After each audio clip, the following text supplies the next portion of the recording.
pada situasi kondisi darurat. Ada saja ditemukan orang-orang yang hanya menjadi pengamat, bahkan mengabaikannya. Fenomena tersebut dikenal dengan istilah bystander effect.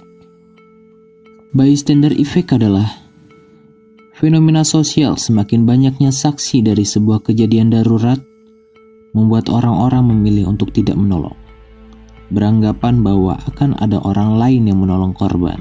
Kasus pemicu berbagai gagasan dan penelitian mengenai bystander effect adalah pembunuhan Kitty Genovese pada tahun 1964. Saat itu dia dianiaya dengan cara ditusuk beberapa kali dan meminta tolong, namun tidak ada satupun yang menolongnya. Padahal ada 38 saksi yang mendengar teriakannya, bahkan diantaranya melihat kejadian Genovese ditusuk. Tanpa disadari dalam kehidupan sehari-hari kita menemui fenomena tersebut, baik secara langsung maupun tidak langsung. Contohnya seperti menyaksikan kekerasan dalam rumah tangga atau KDRT, pelecehan, gangguan fisik dan ucapan yang merendahkan orang lain atau perundungan, situasi kecelakaan berkerumun tanpa ada tindakan, meminta tolong di grup chat media komunikasi, namun hanya sekedar dilihat dan tidak ada respon. Adapun proses yang memfasilitasi apatisme pengamat. 1. Social inhibition, yaitu menghindari penilaian negatif bila menolong seseorang. 2. Pluralistic ignorance, yaitu membantu orang lain dengan melihat terlebih dahulu orang lain untuk membantu.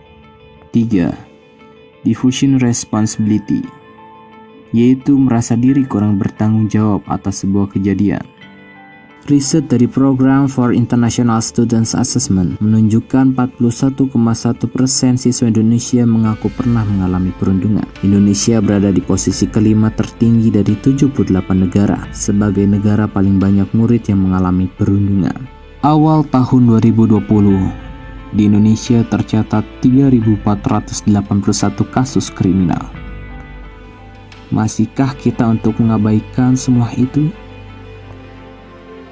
Nah, sebenarnya bystander effect itu bisa terjadi dalam situasi apapun, di negara manapun, dan dalam situasi yang berbeda-beda. Dan uniknya, semakin banyak saksi, bukan berarti semakin banyak pula penolong. Tidak hanya fokus pada perasaan dan pemikiran untuk ingin menolong, tetapi juga dibuktikan oleh tindakan nyata. Cherry tahun 2020 menjelaskan mengenai beberapa faktor yang bisa membantu overcome bystander effect. Terkadang, hanya melihat orang lain melakukan suatu hal yang baik atau membantu orang lain membuat kita lebih bersedia untuk membantu yang lain. Salah satu alasan utama orang sering gagal mengambil tindakan ketika bantuan diperlukan adalah karena mereka tidak memperhatikan apa yang terjadi sampai semuanya terlambat. Para peneliti menemukan bahwa perasaan bersalah sering memacu perilaku membantu. Bahkan beberapa orang yang selamat dari peristiwa tersebut merasa lebih terdorong untuk membantu orang lain setelahnya. Nah, peneliti telah lama mengetahui bahwa kita lebih mungkin untuk membantu orang-orang yang kita kenal secara pribadi. Jadi, ketika kita mengalami kesulitan, kita bisa memilih satu orang, person in charge dari kerumunan. Kita bisa lakukan kontak mata dan langsung meminta bantuan, alih-alih mengajukan permohonan secara umum kepada kelompok karena tidak ada yang akan membantu. Jadi fokus ke